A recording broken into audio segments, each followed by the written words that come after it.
పేరు కిరణ్ కుమార్. మాది కోదాడ పక్కన అనంతగిరి గ్రామం. జీవన్ కుమార్ అనే వ్యక్తి మా మేనల్లుడు. గత 10 సంవత్సరాల నుంచి లారీ తోలుతున్నాడు. నిన్న సాయంత్రం 5 గంటల సమయంలో వియ్యం బంజి దగ్గర పోలీస్ వాళ్ళు పెట్రోలింగ్ చెక్ చేస్తారు. మందు తాగినా తాగలేదని చెక్ చేసేటప్పుడు ఈ పిల్లగాన్ని కిందికి దించి పైప్ వేసి తాగపోయినా సరే తీసపోయారు, పోలీస్ స్టేషన్ తీసపోయారు. అక్కడ నేను తాగలేదు సార్ అని ఎంత చెప్పినా వినలేదు. నువ్వు తాగే ఉన్నవరా, ర్యాష్గా తోలుతున్నావు అని పోలీస్ స్టేషన్ తీసపోయారు. పోలీస్ స్టేషన్ తీసపోయాక తీవ్రంగా కొట్టారు పిల్లగాన్ని. ఆ పిల్లగాన్ని కొట్టిన తర్వాత చిత్రహింసలు చేశారు. ఆ బాధలు తట్టుకోలేక మనోడు తప్పించుకోవడానికని వాళ్ళని తప్పించుకొని ఫస్ట్ ఫ్లోర్కి వెళ్ళాడు. ఫస్ట్ ఫ్లోర్కి వెళ్ళినాక అక్కడ కనుక చాలా కొట్టారంట. చాలా కొట్టిన తర్వాత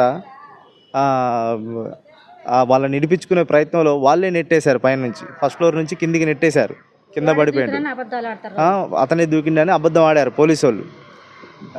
అయితే నిన్న రాత్రి మాకు 11 గంటలకు ఫోన్ చేశారు కానిస్టేబుల్.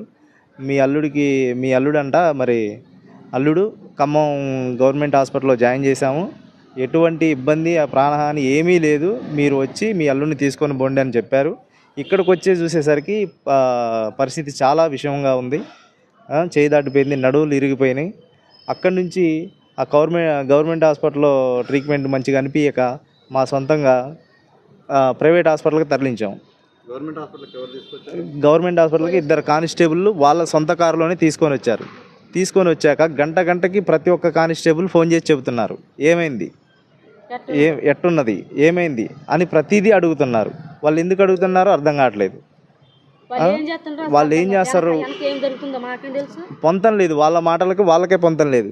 లారీ ఓనర్ని అడిగితేనేమో పోలీస్ స్టేషన్ పై నుంచి దూకిండని అన్నారు. పోలీసులేమో లారీ క్యాబిన్ మీద నుంచి దూకిండని అన్నారు. వాళ్ళిద్దరు మాట్లాడిన రికార్డులుగానే చేసాం, కానీ రికార్డులు డిలీట్ చేశారు. మా అల్లుడు పోలీసు వాళ్ళు కొట్టారు, 4 చిత్రహింసలు పెట్టారు, పైనుంచి తోసేశారు. వాళ్ళే దుర్బుసులు ఆడారు. తక్కువ జాతి అని కులం పేరుతో చూసించారు. మాది నా కొడక అది ఇది అని తిట్టారు. ఈ రోజు దాగినక లారీ ఓనర్ వచ్చి పొద్దుపూట అలా వచ్చి ఇలా వెళ్ళిపోయాడు. ఆయన లారీ పోలీస్ స్టేషన్ కాడికి పోయి లారీని నిలిపించుకోవడానికి చూశాడు. కానీ మరి పేషెంట్ ఎలా ఉన్నాడో ఏమైంది, ఆ లారీ ఓనర్కి ఫోన్ చేస్తే నాకు సంబంధం లేదు, నా లారీ మీద నుంచి దూకలేదు, పోలీస్ స్టేషన్ మీద నుంచి దూకిండని ఆయన అంటున్నారు. పోలీసు వాళ్ళకి ఫోన్ చేస్తే పోలీసు వాళ్ళు ఏమంటారు, లారీ మీద నుంచి దూకిర్రని పోలీసు వాళ్ళు అంటారు. దయచేసి ఉన్నతాధికారులు మీరే ఈ కేసుని న్యాయం చేయాలి.